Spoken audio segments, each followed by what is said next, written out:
อะไรไม่ทำอะไรตัวเราหยุดจริงว่าหยุดกดแล้วหยุดไหลเลยเหรอ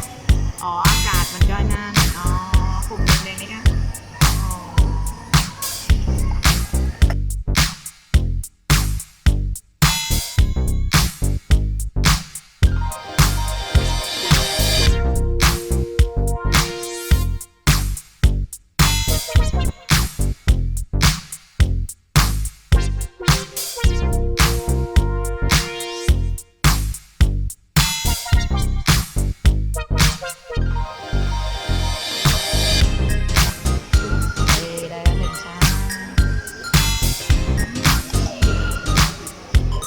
อฝาคืนเขาเปล่า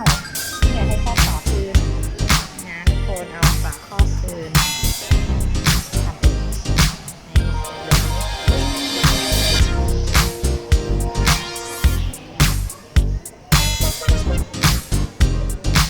แงะให้หน่อยดิติดกันมันเหมือนหมูย่างไม่ใช่ปลาไหลหมูย่างมากกว่า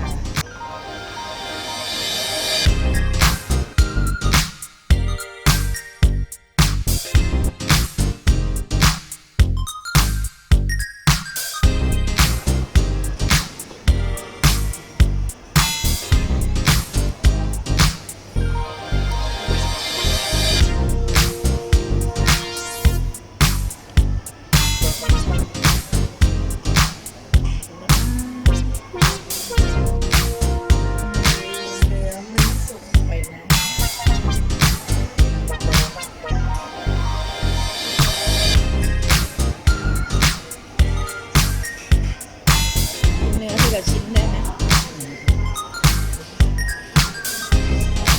ไม่สามารถกินทั้งหมดได้เราต้องแยก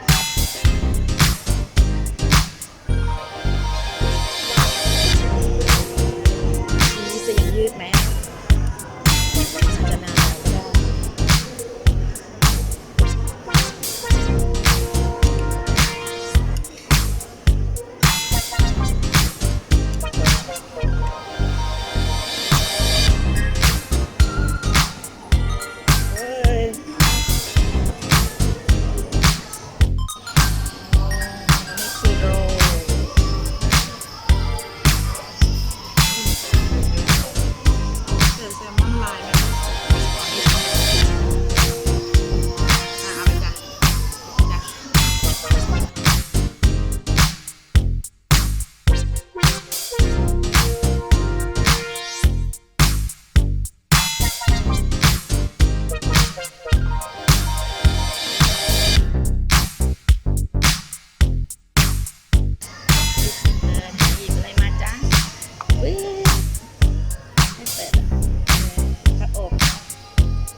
ปรากฏชีสเค้กนี่เกิดอร่อยกว่าร้านข้างนอกนี่